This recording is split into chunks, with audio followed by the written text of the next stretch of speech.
Welcome everyone to this talk titled Elevate Your Knowledge from COM Object Fundamentals to UAC Bypasses. Whoa, a UAC pop-up. Let me quickly click that away. Because I would first like to introduce myself. My name is Tijme Gommers. I perform offensive cybersecurity operations, research and innovation at the ABN AMRO Bank. Actually recently joined the bank. Previously, I had actually the same role at Northwave Cybersecurity, which is a cybersecurity firm in the Netherlands. And as a side quest in life, I perform digital forensics at Hunted, which is a Dutch television show. So you might sometimes see me on NPO3 somewhere in a corner, hacking into a mobile phone. And I'm the author of some exploits and some malware, which I publish on my GitHub profile. My username is my first name, so you can find it there. It's actually the case for all my social media profiles. So if you have any questions afterwards, after this presentation, feel free to send me a message, because I'll probably talk for 30 minutes straight. So today I'm gonna teach you three things. First, tokens and privileges in the Windows operating system, and especially when you log into your system.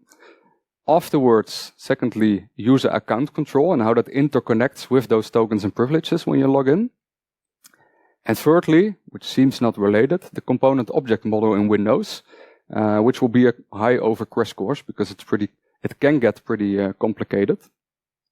And hopefully at the end we'll be able to combine the three into a demo, which shows how we can actually bypass UAC, and hopefully by then you also know how that technically works on the water. So let's get into those tokens and privileges. Let's say you boot your Windows computer, or you connect to it remotely and you press Ctrl-Alt-Delete. What happens then is that a process called WinLogon, which runs a system, will actually spawn a new process called Logon UI. And this is the UI that you see when you log in, that we see right there as well. And you enter your credentials, and you press Enter to try to authenticate. What then happens is that Logon UI will actually forward those credentials to WinLogon again, the WinLogon process. And on its turn, that process will forward the credentials to LSAS, which is the local security authority subsystem service, which is a fancy name for basically the process that manages authentication and authorization within Windows. Now, when your credentials are correct, LSAS will actually create a token for you, which is your own personal token that is linked to your account. And this token will be returned back to WinLogon. And what WinLogon will do with it, it will spawn a new process called user_init using your token. So user_init is the first process that spawns in your Windows computer using your privileges. And user_init does a bunch of things, but the most important one is starting explorer.exe, which we all know, and then your actual Windows desktop environment is visible to you. Now, what does such a token actually look like? It's a struct of data, and I'm not going to go into depth of all the attributes that it has, because there are a lot of them, but I'm going to cover some important ones. One which you all know is the SID, Security Identifier, which is a unique ID for your user in the Windows operating system, and maybe even in the domain you are in. It also contains group security IDs, so the SIDs of the groups that you are a part of, you are a member of. For example, the built-in users group or the built-in administrators group. And at the bottom you can also see it contains something with medium. Mandatory label, medium mandatory level, sometimes called integrity level or integrity label or mandatory label. It's all the name for the same thing. And in this case it's medium, and I'll cover it later on in the presentation. Now it contains a lot of more stuff, but I think for this presentation there's one more important thing in that token, and that's the list of privileges that are assigned to you. For example, the SE shutdown privileges for you to be able to shut down your computer. All those privileges that you have in the list that are assigned to you have certain attributes. So for example, a privilege can be enabled for you to use right now, or it can be disabled but present, which means you can enable it without any further privileges required, and you can use it. Or it could be, for example, that it's not present at all. And then you cannot use those privileges at all in your token. And there are many more privileges. Another example is the SE-load driver privilege, for example, to load a kernel driver in memory. So if you log in to your Windows computer and you launch a CMD shell as a standard user, so not as a local admin, and you run a whoami, you'll see which kind of privileges are assigned to you. And we can see that right here. We've got 5 privileges assigned. Some of them are disabled and some of them are enabled. And we can see that we are running in medium integrity. Now, you would say that if you log in as local administrator instead of as a standard user, you would get more privileges. But that is actually not the case. You would get the same amount of privileges and the same integrity label. And that is because of something called UAC, User Account Control, which was introduced in Windows Vista. So if you try to do this on Windows XP and log in as a local administrator, you would see that you would actually get all the privileges that you would want. And you would say that you would be running in high integrity, but that was not a thing in Windows XP because UAC wasn't introduced yet. So let's briefly take a look at what user account control actually is and how it affects your tokens from Windows Vista onwards. So the login as a local administrator on Windows Vista onwards is somewhat the same as a standard user login. Became similar. The only exception or difference is that instead of returning 1 token, LSAS will return 2 tokens on login. 1 token is a filtered token with only 5 privileges that we saw earlier, running in medium integrity. And the other one is an elevated token with all the privileges that you need for a local admin, running in high integrity. And WinLogon will spawn user init and explorer.exe using the filtered token. But of course, as an administrator, you can perform actions with your elevated token in high integrity mode. And this is how that looks like. You log into your PC, you see Explorer running, it runs in medium integrity with the filtered token. You right-click your CMD, run as admin, you consent the UAC pop-up, and there you go. You're running in high integrity with all the privileges you need. Now, what exactly is that integrity mode? This was also introduced with UAC, and it's pretty important actually. Almost all objects in Windows have an integrity mode. And with an object, you can think about a process or a file or maybe a directory. So for example, the C root directory has an integrity mode of high. There are a lot of available integrity levels, but the most common ones we're going to cover right now are medium and high. And the rule of thumb is to modify or interact with such an object, you need to have the same integrity level or higher. And this is also why with your standard local admin login, you cannot just drop a file in the C root, because you would need to confirm the UAC pop-up there, because it runs in high integrity, that folder. And I'm going to give another example, which was pretty wild to me when I found out. So let's say we run a shell in medium integrity. We are logged in as a local admin. And we create a file called file.txt. And we list the ACLs on the file, the access control list. We can see that we are the owner. And we have full control over the file, so we can do anything we want with it. Let's now say we spawn a new CMD shell in high integrity mode. And we adjust the integrity mode of file.txt. So we set it using ICALCLS. I spelled that correctly, but it doesn't matter. And we use set integrity level high. That works. And we can now revert back to the medium integrity shell. And we can list the ACLs again. And we can see that we still have full control over the file, but there's now a high integrity label involved. And when we now try to write to that file, we actually get an access denied, although we have that full control. So now you may understand that from an attacker point of view, you would actually want to bypass UAC because you probably want to write, for example, to the C drive or C Windows folder. Or maybe you want to load a kernel driver, you need the privileges in the elevated token. Or maybe you want to impersonate another user, which you need those privileges for. So, how do we bypass UAC?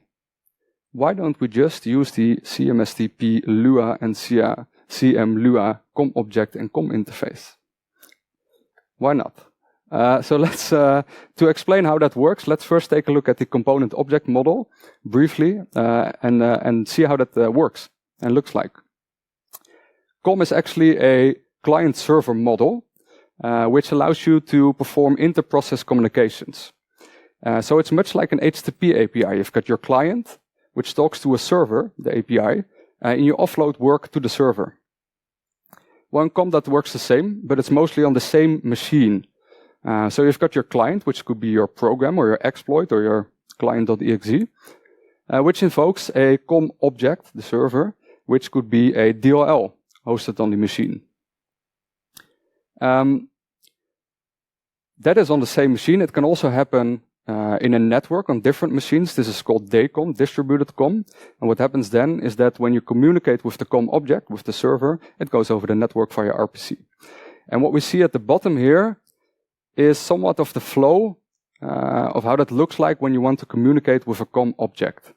And a COM object is basically just a class that you can program yourself with attributes and functions, and you can initiate that class. And you can do the same with a COM object. So in your client, you would ask Windows to initiate a certain COM object for you, and you do that via a GUID that is assigned to that COM object, which is a unique ID for the COM object. And if you are authorized to do so, Windows will initiate that COM object for you, and you will get a reference back. And using that reference, you can call functions in the COM object. And all that interaction afterwards happens via RPC. This is also why DCOM works over the network, also via RPC. And one of the advantages of COM objects is that the objects themselves are hot swappable. And I'll give an example of that as well. Let's first take a look at a library or code that is non-hot swappable. Let's say we want to provide users on systems with a file system library that has a function to move a file. And we see that library on the top right here, some pseudocode. It copies the file and then it deletes the source. It's ugly, but it works. And we can compile it to this file system library.object. And we can then ship that code to customers or clients or whatever. And they can write a program that uses that function, and they then compile it and statically link it with our file system library, and that would work. But now let's say that, unfortunately, we forgot the delete file line. Then we would have to recompile our library, which would work, but then we would also have to reship it, and the clients all need to be recompiled with the new implementation and be statically linked to it, which is really inefficient. So you cannot swap the file system library without recompiling or changing anything in the client. And this is something that COM fixes. So here's the same example, but in COM. We've got the same function, but in this case, we would register it as a COM object in Windows, which you can do using the Windows API. You just need to pass a GUID of your COM object, which you would like to use. And then every client that has that COM object on his computer can initiate the COM object via Windows COM using that GUID. And there's no further reference to during compilation time to that COM object at all. So it all happens on runtime. The object is initiated, and you can then use the move file operation on the object. And now let's say you forgot the delete file line here. It doesn't matter, you just recompile the COM object and re-register it. And for the move file.exe, the client, you don't have to do anything else. It just works because it all happens during the runtime. Now, COM is a binary interface standard, which also means that different types of programming languages can communicate with each other this way. So your COM component can, for example, be written in Golang, while the client may be written in Java. And usually, you cannot include a Golang library in your Java application, unless you do some porting. Well, with COM that's possible because the communication is a binary interface standard and it happens on runtime. So this was some pseudocode, by the way. If you want to actually copy a file, for example, you would have to program yourself all this code. So it gets kind of messy and it's a lot of overhead, which is why I don't like programming in COM myself. But it works. and it has some positive sides to it. So if you want to know in Windows which COM objects you can actually use, which are available to you, you can look in the registry. You can look in hkey classes root/class ID or CLS ID, which will list all the COM objects available to you. You can see all the GUIDs right here, and on the right you see the DLLs that are linked to it, where the COM objects are actually located. And we've also got a subkey called interface, and these contain all the interfaces which you can use to talk to the COM objects. So they contain the function definitions, for example, to actually move the file. Now, there's some fun stuff in COM. It works pretty closely together with UAC, pretty nicely together with UAC. There's a registry key in Windows, which you can see right here, which you can look up on your Windows machine, called COM auto approval list. And this allows you to auto elevate certain COM objects or certain functionality in COM objects to use your elevated token instead of the filter token. There's only one constraint, and that is that the calling function, your client, must be a valid binary from Microsoft. And as a hacker, you don't have one, of course. So the thing is, the check that they perform to see if a binary is from Microsoft is weak. What they do is the COM object actually uses the process status API, PS API, to verify the calling process. And PS API uses the process environment block of a certain process to check the image path name of the process. Now, in processes in Windows, the process environment block is a piece of memory that you can modify yourself in your own process. And you can say in your own process that you want to get the process environment block. In the struct, you want to have the process parameters. You want to reference the image path name, and you can just change it to explorer.exe. And this is exactly the check that the COM objects do. See if explorer.exe is invoking the COM object, for example. And this would allow you to actually copy a file in an elevated way with your elevated token. So you can copy a file to the C root drive without consenting to the UAC pop-up. Now that is nice, of course. We can copy a file to the C root drive, but is that really bad or not? Maybe there are other COM objects that we can abuse in a more fancy way. And I think Lockbit used this COM object a few years ago. It's called the CMSTP Lua COM object that they found in the COM auto approval list.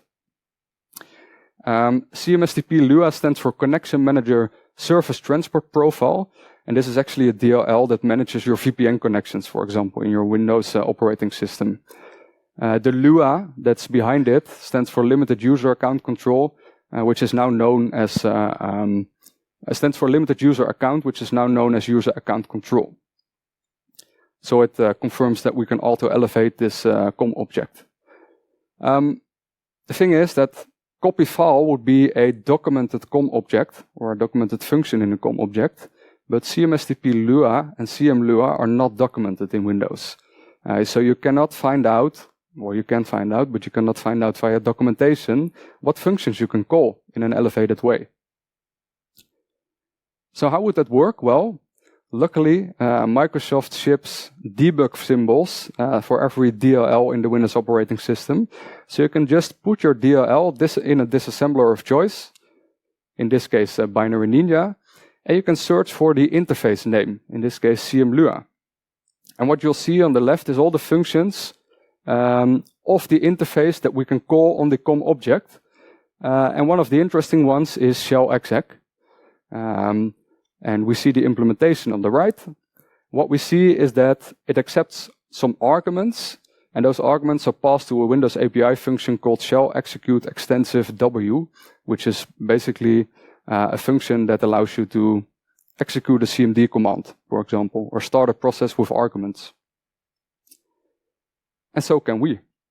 So I developed a client.exe for this COM object, which firstly defines the interface of the COM object. We need to do that manually because it's not defined anywhere else. It contains the shell execute function, which we want to execute. And afterwards I can use it to initiate the COM object. And we've got a function of that right here. So this is the GUID of the interface. This is the GUID of the COM object. And we instruct Windows COM to initiate the object for us in an auto-elevated way, which we see right here. Now this would only work if we are explorer.exe. So before we run this, we actually need to spoof our process environment block to include that we are explorer.exe. And then we can invoke the initiated COM object.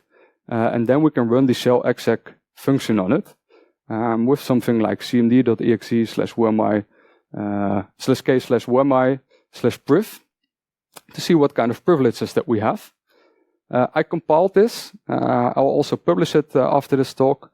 I'll show a QR code which you can use to download the source code. And it also includes all kinds of smaller programs to communicate with COM objects, so you can try it out yourself. I compiled it for you, so you can just run it straight away, and I'll demo that right now. So let's start our Windows VM. Let's run a wmi/priv to list the current privileges. We are logged in as an administrator, but we are running with a filter token. You can see that because we only have 5 privileges, and our integrity level is currently medium. Now we run the compiled UAC bypass with cmd.exe, and we can see that a new cmd shell executes. And in this cmd shell, we can run wmi/priv again, and hopefully we'll see all the privileges, but some of them are disabled, which is not a bad thing, because we can enable them. And if we look at the integrity level we are in right now, we can see that we are running in high integrity mode. And I also created a program for you, which I also published to enable all the privileges in this current process. We are running that right now. Hopefully that's successful. And we list our privileges again. And then we'll see that all privileges are now enabled. And we've successfully bypassed UAC without any pop-ups shown to the user. So thank you very much. If you want to have the source code, scan the QR code. The presentation is also included.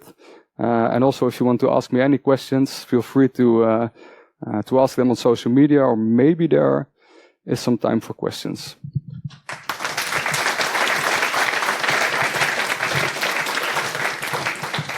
Well, thank you very much. Are there any questions in the audience? Hi, thanks for the talk. Did you report this to Microsoft, and did you get any response? I did not report it to Microsoft, so I didn't get any response. It is actually a technique that was used by Lockbit, I think about a year ago or 2 years ago. And I'm not sure if they will fix it.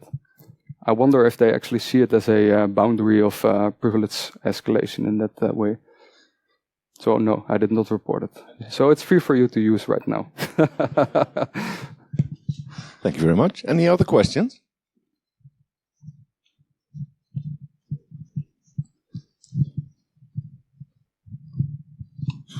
So thank you very much for the presentation. I'm wondering if you're aware about any antivirus software that can detect this behavior of accessing these COM objects, because it looks like this type of privilege escalation or UAC bypass can be detected by the sandbox of antivirus by simply monitoring all the methods that are being called on the COM object model.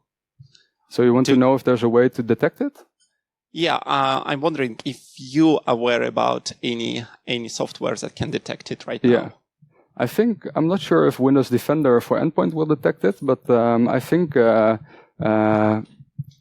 lot of security operations centers have rules for these kinds of UAC bypasses. For example, the Windows APIs that are being called can be hooked, so one knows that a COM object is being initiated. And I think most of the COM objects that are vulnerable to this UAC bypass are also known. So there are some GitHub repositories which list them all. So you can definitely write a detection rule to detect all of these UAC bypasses. I'm not sure which products do that by default. Well, thank you very much. I'm afraid that's all about the time we have for this session. I would like to thank you very much for your elevating talk, and we have a challenge going for you. Thank you very much. My pleasure. Round of applause, please.